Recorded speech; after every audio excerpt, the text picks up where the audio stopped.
Hello and welcome back to my channel, and welcome to this month's edition of Off the Board with Pineapple Papers, hashtag OTBWPP, where on the last Wednesday of the month, many of us, a lot of my scrappy friends, join Crystal from Pineapple Papers in a series where we get those pins off the boards and used as inspiration for our projects. So as many of you know, if you've been following me on the Freeze Friday, I've been on a kick of using 6x6 paper pads lately, and cutting them into various shapes of squares and triangles, using my punches to make circles. I did this layout for the RTS 6x6 pad YouTube hop. I did this one for November's Spotlight on the Secret Not Secret Kit Club Day. I used this one for the Mercy Tiara Autumn Inspiration YouTube hop, where I used a lot of punches, and this time I used circles. And then it all sort of started with this one, which was that famous scrap lift of Sarah and Katie, who then scrap lifted me back, and I scrap lifted her original, and on and on and on we went. And then her sister Jessica got in on it, and so this was a lot of fun. These are larger squares. These, of course, are 3x3s.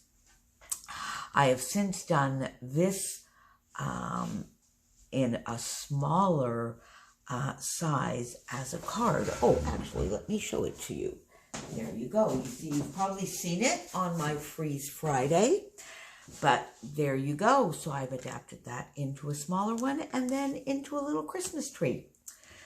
So continuing therefore on in that same vein, I found this fun pin on my board. I think I put it in my ceramic tiles.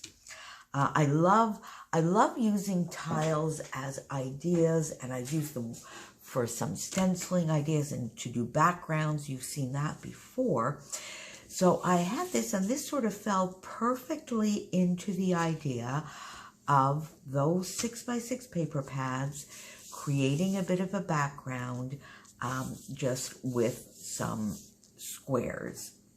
So this is what I came up with, and in the end I love it. So I got one more layout done with that famous mini kit that I put together way back at the beginning of my spending freeze, that was based on the Bo Bunny weekend market. And when I did this layout for the RTS hop just a few weeks ago, I had a lot of squares left over, and I added a few more to it, and I had those in a little bit of an envelope, and I thought, well, maybe I can get, and if you recall, I think I even mentioned, maybe I can get one more layout done. So that is exactly what I did. So I basically just went from this premise, and I used some pattern papers that had different designs on the back. You could see here that it's probably ceramic tiles, so there's some texture. I thought I might do a little bit of stenciling, but then I changed my mind on that and really just cut a background piece of paper here at 8 1/4 by 8 1/4. And then my squares are all 2x2. And I proceeded to just create a fun little pattern. I used basically 2 of each that I chose, except for this one. This was from the Vicky Boutin Wildflower and Honey, I think, that I had received in my Palooza kit. And I only had one of these squares left after a project I did. So I only could use one of these. So then I used 3 of this 6x6 pattern paper from the Bo Bunny weekend market. And then the others, I basically used 2 of each and arranged them in what I thought was a pleasing way that would go with this photo. So this is my Pumpkinferno little mini series 2019 that I've been doing, which this one was based on as well, and this was a double page, so that'll be some fun complementary pages to it. So I used some vanilla cardstock. Since this is all cream and earth tones, I went with a vanilla cardstock on my background, and I didn't, again, even here I thought of maybe doing some stenciling, but I really wanted this sort of piece to be a little bit of a focal point and a little bit of a statement piece.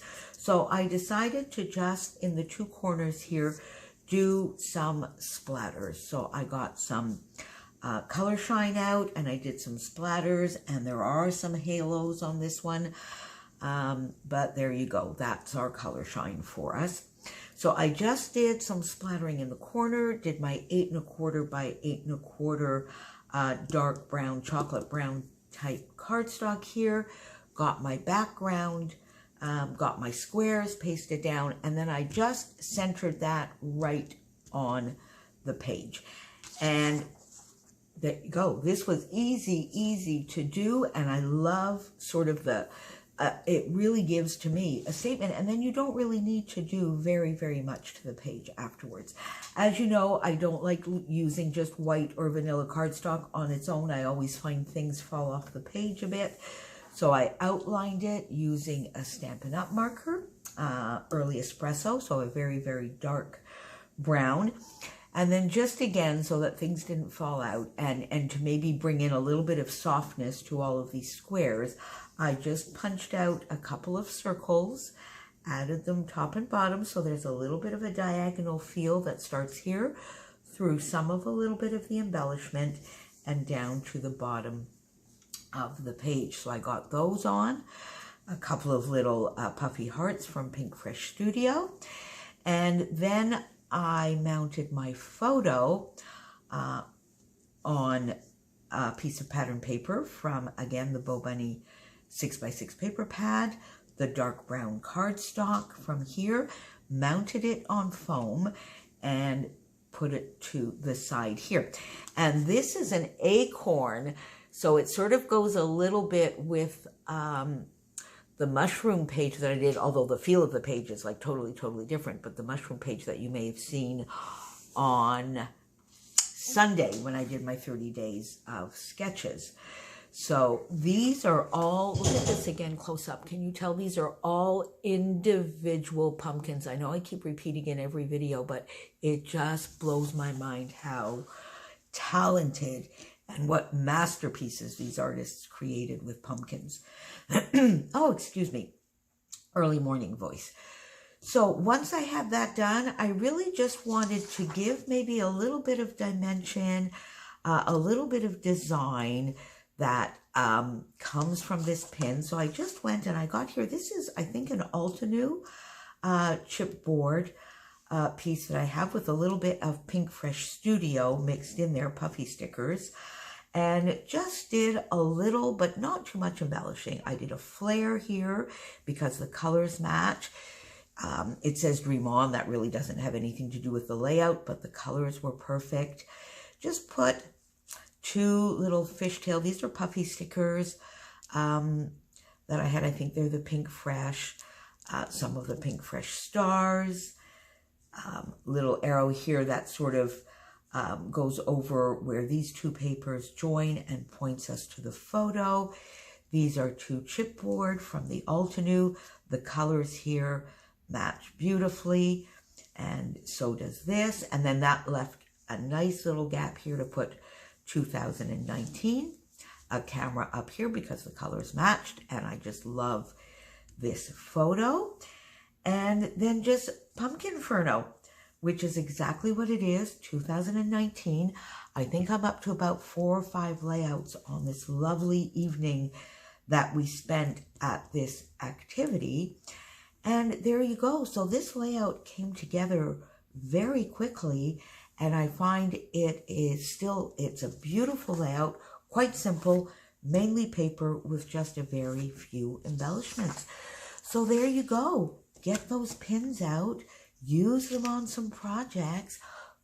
follow all the links below. There are many, many of us that play along every month with Crystal, and I will have all of the links below.